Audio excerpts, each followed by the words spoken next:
ज्ञान the treasure में आपका स्वागत है। और हम आपको बताएंगे भगवान श्री गणेश के 8 अवतारों के बारे में। हम आपको ऑलरेडी भगवान के अवतार बता चुके हैं, विष्णु के भी और भगवान शिव के भी। आज इस वीडियो में हम भगवान गणेश के प्रमुख 8 अवतारों के बारे में बताएंगे। अन्य सभी देवी देवताओं के समान भगवान गणेश भी आसुरी शक्तियों का विनाश के लिए विभिन्न अवतार लिए हैं। श्री गणेश के इन 8 अवतारों का वर्णन गणेश पुराण, मुद्गल पुराण, गणेश अंक आदि ग्रंथों में मिलता है। तो पहले थे वक्रतुंड। वक्रतुंड का अवतार राक्षस मत्स्यासुर के दमन के लिए हुआ था। मत्स्यासुर शिव का भक्त था और उसने शिव की उपासना करके वरदान पा लिया था कि उसे किसी से भय नहीं रहेगा। मत्स्यासुर ने देवगुरु शुक्राचार्य की आज्ञा से देवताओं को प्रताड़ित करना शुरू कर दिया। उसके 2 पुत्र भी थे, सुंदर प्रिय और विषय प्रिय। वे दोनों में बहुत अत्याचारी थे। सारे देवता शिव की शरण में पहुंच गए। शिव ने उसे आश्वासन दिया कि वे गणेश का आह्वान करें। गणपति वक्रतुंड अवतार लेकर आएंगे। देवताओं ने आराधना की और गणपति ने वक्रतुंड अवतार लिया। वक्रतुंड भगवान ने मत्स्यासुर के दोनों पुत्र का संहार किया और मत्स्यासुर को पराजित किया। वहीं मत्स्यासुर कालांतर में गणपति का भक्त हो गया। तो इस तरह उनका जो एक अवतार था वो वक्रतुंड थे। फिर एक दंत। महर्षि च्यवन ने अपने तपोबल से मद की रचना की। वह च्यवन का पुत्र कहलाया। मद ने दैत्यों के गुरु शुक्राचार्य से दीक्षा ली। शुक्राचार्य ने उसे हर तरह की विद्या में निपुण बनाया। शिक्षा होने पर उसने देवताओं का विरोध शुरू कर दिया। सारे देवता उसे प्रताड़ित रहने लगे। मद इतना शक्तिशाली हो चुका था कि उसने भगवान शिव को भी पराजित कर दिया। सारे देवताओं ने मिलकर गणपति की आराधना की। तब भगवान गणेश एक दंत के रूप में प्रकट हुए। उनकी 4 भुजाएं थी, एक दांत था और पेट बड़ा था और उनका सिर हाथी के समान ही था।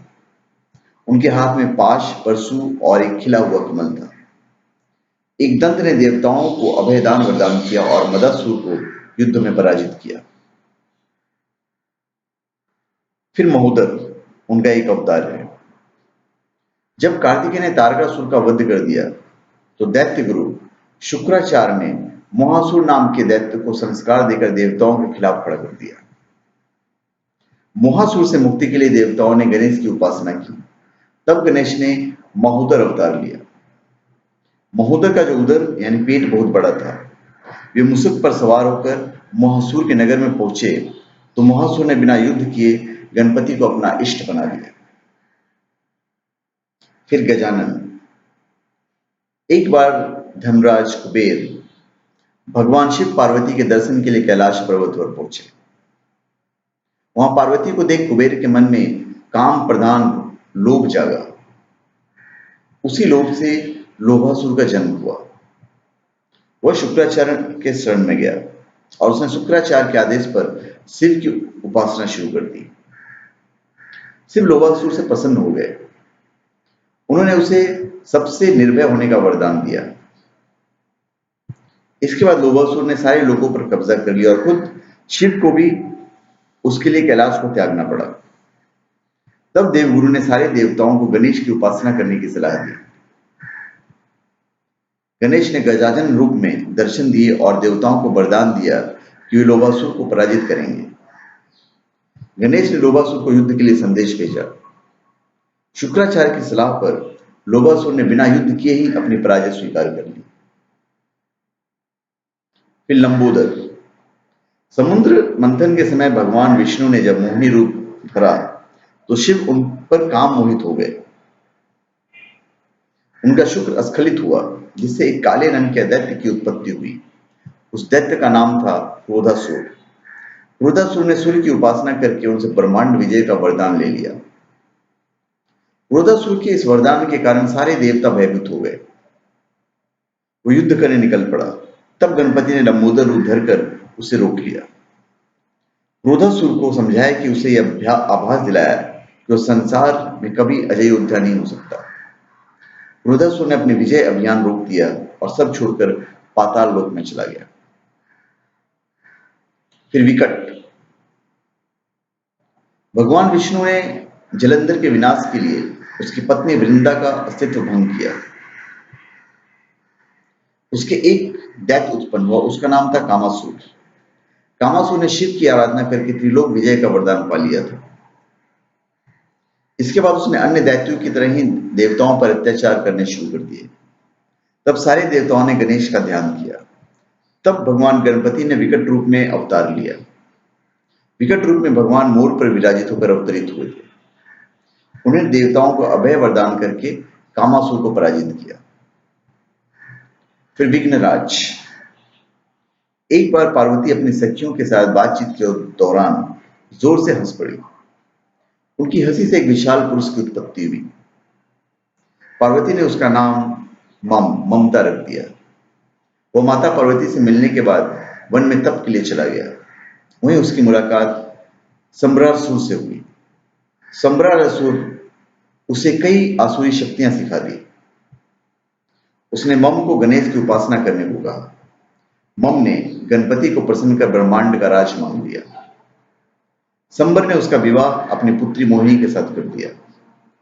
शुक्राचार्य ने मम के तप के बारे में सुना तो उसे दैत्य राज के पद पर विभूषित कर दिया। ममासुर ने भी अत्याचार शुरू कर दिया और सारे देवताओं को बंदी बनाकर कारागार में डाल दिया। तब देवताओं ने गणेश की उपासना की। गणेश विघ्नराज के रूप में अवतरित हुए।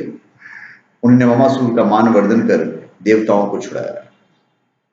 फिर धूम्रवर्ण। एक बार भगवान ब्रह्मा ने सूर्यदेव को कर्मराज का स्वामी नियुक्त किया। राजा बनते सूर्य को अभिमान हो गया। उन्हें एक बार छींक आ गई और उस छींक से एक दैत्य की उत्पत्ति हुई। उसका नाम था अहम। वो शुक्राचार्य के समीप गया और उन्हें अपना गुरु बनाया। वह अहम से अहंतासुर हो गया। उसने खुद का एक राज्य बसा लिया और भगवान गणेश को तप से प्रसन्न करके वरदान प्राप्त किए। उसने बहुत अत्याचार और अनाचार फैलाया। तब गणेश ने धूम्रवर्ण के रूप में अवतार लिया। उनका वर्ण धुएं जैसा था। वे विकराल थे। उनके हाथ में भीषण पास था जिसमें बहुत सी ज्वालाएं निकलती थी। धूम्रवर्ण ने अहंतापुर का पराभव किया, उस युद्ध में हराकर अपनी भक्ति प्रदान की। तो ये थे गणेश के 8 अवतार। तो धन्यवाद। आप हमारे चैनल पे सब्सक्राइब करें और अपने कमेंट दीजिए। धन्यवाद।